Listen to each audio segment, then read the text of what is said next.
Okay, so picture this. It's the year 40,000. Humanity exists, but barely. We've spread across millions of planets. We have armies of literal superhuman soldiers, and we still, somehow, are losing. Losing to alien swarms, to ancient robot gods, to literal demons from another dimension, and honestly, to ourselves. This is Warhammer 40,000. Once it grabs you, it does not let go. Now, before we dive in, I know what some of you are thinking. Isn't this just a nerdy tabletop game with little plastic soldiers? And yes, it is. But it's also one of the most wildly creative, deeply detailed, and completely unhinged fictional universes ever put to paper.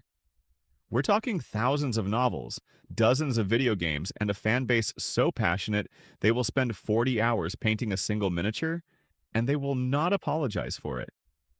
Not even a little bit. So let's set the scene. The galaxy in Warhammer 40K is not a fun place to live. Humanity controls a vast empire called the Imperium of Man. Millions of worlds, trillions of people, endless armies. Sounds powerful, right? But here's the thing. The whole thing is basically held together with duct tape and prayer. Literally prayer. Technology is so ancient and so poorly understood that tech priests perform religious rituals on their machines just to keep them running.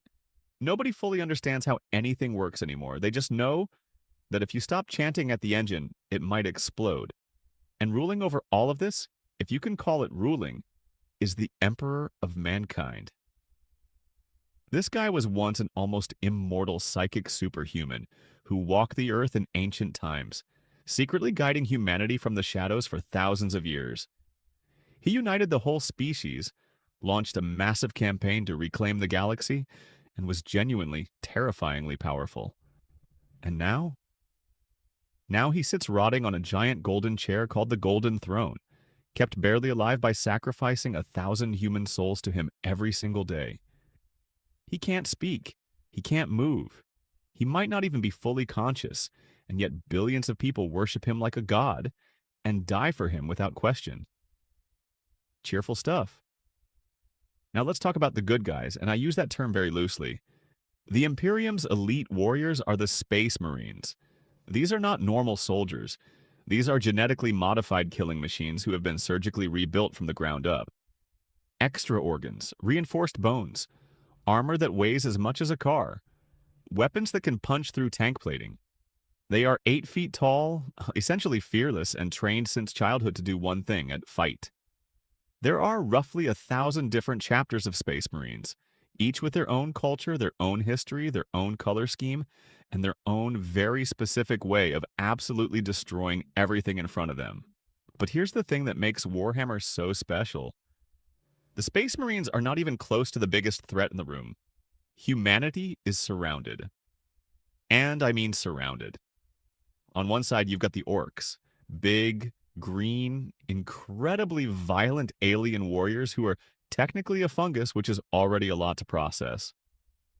Orcs get stronger the more they believe they're winning, which means a confident orc is a terrifying orc, and orcs are pretty much always confident. They love war. They live for war.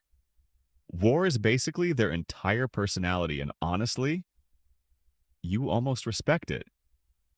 Then there are the Tyranids, a mindless alien swarm so enormous it blocks out the stars when it arrives. They don't want your planet. They don't want to conquer you. They want to consume everything, every animal, every plant, every microbe, and then move on to the next world. They are basically a living natural disaster, and there is no negotiating with them whatsoever. And then there are the Necrons, ancient skeletal robot beings who were once a thriving civilization millions of years ago. They made a deal with godlike beings called the Citan to transfer their souls into metal bodies and achieve immortality. Spoiler, it did not work out great. They ended up soulless, emotionless, and very angry about it. They went to sleep for millions of years, and they have just woken up to find that other species have been living in their galaxy. And they are not pleased. But honestly, All of that is nothing compared to chaos.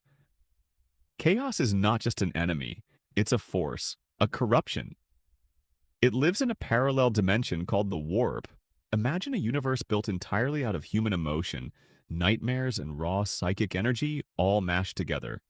Four massive godlike entities rule this place, the Chaos Gods, and each one embodies something deeply human, taken to a horrifying extreme. Khorne feeds on rage and bloodshed. Tzeentch feeds on ambition and scheming. Nurgle feeds on despair and decay, but weirdly seems the most cheerful about it. And Slaanesh feeds on desire and obsession taken way, way too far. These four are constantly bleeding into reality, corrupting soldiers, twisting planets, and trying to unmake existence itself. Fun.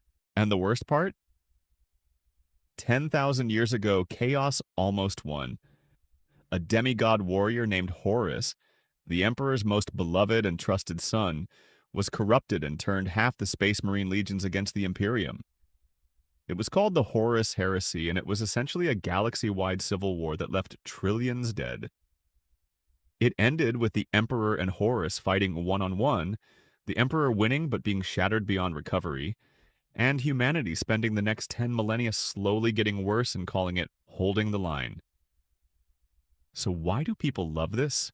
Why do millions of fans obsess over a universe this dark, this brutal, and this relentlessly grim?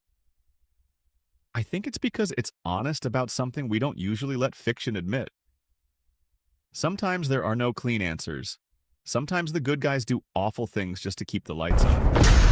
Sometimes you fight with everything you have, and you still don't care. Warhammer 40K has a feeling something